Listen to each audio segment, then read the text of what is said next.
suis dans un bouddhisme excessif. Je sais pas pourquoi. J'achète des trucs de débilos. Là, on va rentrer à l'intérieur. On dirait pas les mêmes dragons que dans Dragon Ball Z.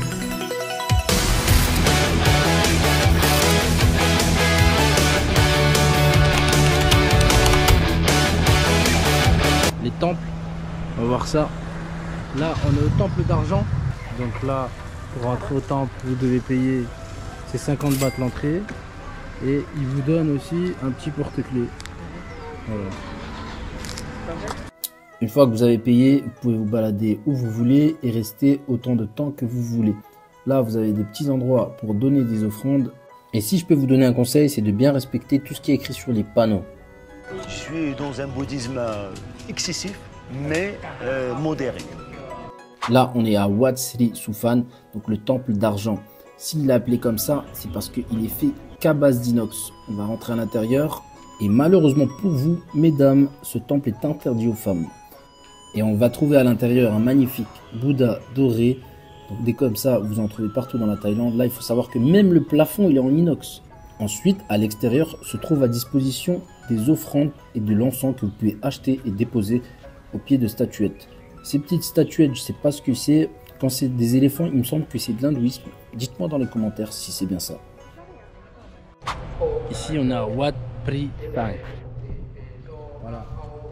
C'est du temple. Avec de beaux palmiers. Et là, ce que vous entendez, c'est une prière bouddhiste.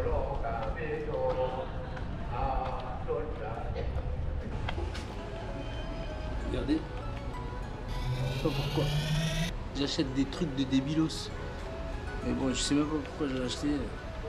En tout cas, je l'ai acheté. Le temple doré que vous voyez, c'est une stupa dorée. Je la trouve vraiment incroyable.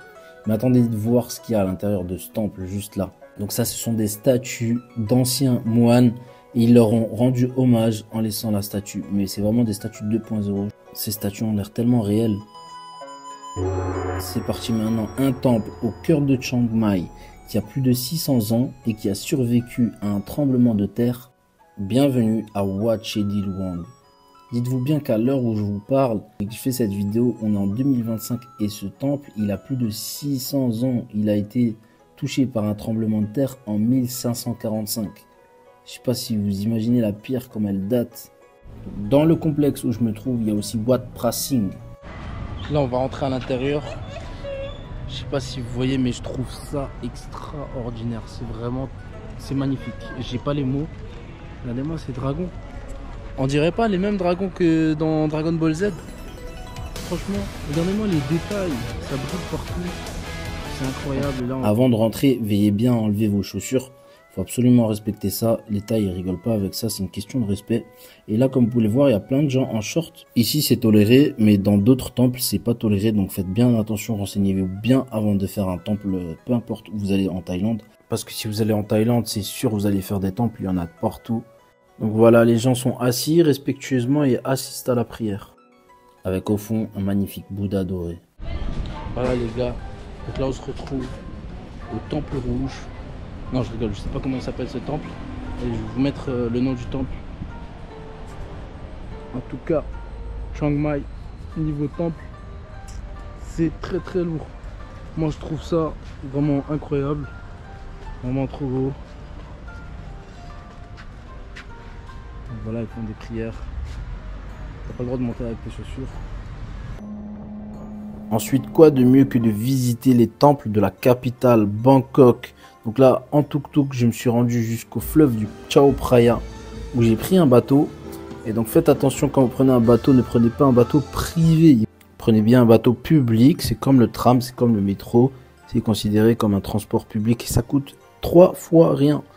Donc voilà, let's go, on va faire une petite balade sur le fleuve du Chao Phraya.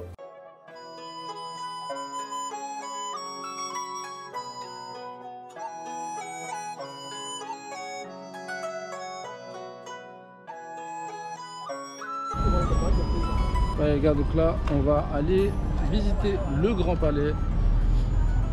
J'ai pris le Chao Phraya. Et là, je suis arrivé à une belle petite place. Vraiment très sympa. J'aime beaucoup. Bon, je pense que c'est un peu fermé. Il y a plein de temples à visiter. Après on ira sans doute au Bouddha couché. Mais en fait non, je pense que ça va être fermé. Donc voilà. Hello.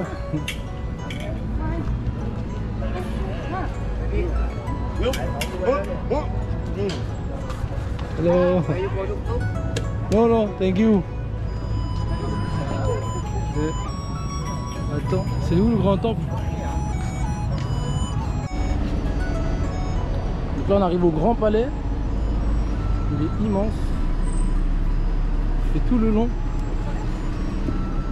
Et en fait à chaque fois que je fais un temple, j'aime bien découvrir d'autres choses.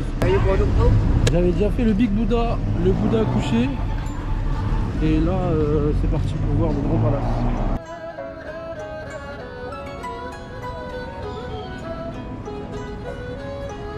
Malheureusement, j'arrive trop tard, le temple est fermé et vous avez tous les militaires qui s'entraînent et qui répètent les gardes à vous et les marches militaires. Je suis deg, c'est fermé, mais je vais quand même jeter un œil avec mon drone. Je vais voir ce qui se passe là-haut. Regardez-moi ce grand espace vert. C'est vraiment digne d'un palace.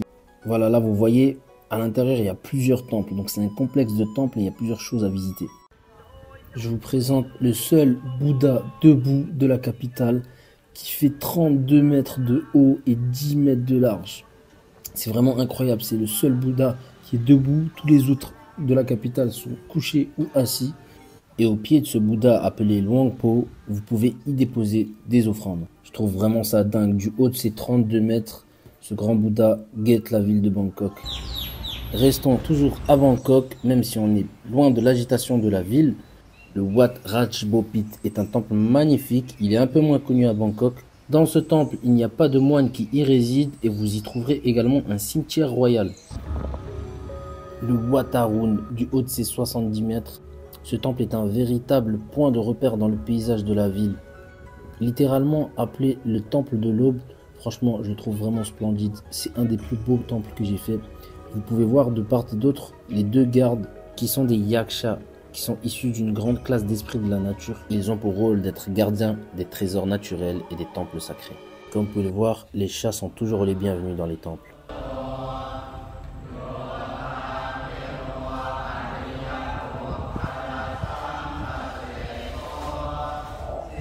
Et vous verrez que la nuit, le Wat Arun est encore plus beau.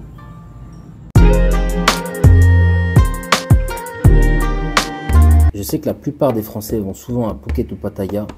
Voici un incontournable temple à faire à Phuket, Big Buddha. Il mesure 420 mètres de hauteur pour 25 mètres de largeur. Franchement, pour ma part, le mieux c'est d'y aller soit dès l'aube, le matin, soit au coucher du soleil. Vous trouverez ce temple au sommet de la colline de Nakerd près de Chalong. Cette vidéo touche bientôt à sa fin et moi je voulais juste vous dire que je me suis pas lassé de voir autant de statuettes, de temples et de voir tout simplement autre chose. Je trouve que vraiment, même au niveau manuel, ils ont construit ça à la main, c'est incroyable. C'est vraiment trop beau. Je vous conseille vraiment d'aller faire un maximum de temples en Thaïlande. Je vous mets dans la description la liste de tous les temples que j'ai fait. Et pour finir, vous êtes nombreux à regarder mes vidéos, mais vous vous abonnez pas. Et s'il vous plaît, abonnez-vous parce que ça me donne de la force. Ça me permet de continuer à faire des montages qui me prennent énormément de temps. Merci d'avoir visionné cette vidéo jusqu'à la fin. Et moi, je vous dis à la prochaine pour de nouvelles vidéos. Bye!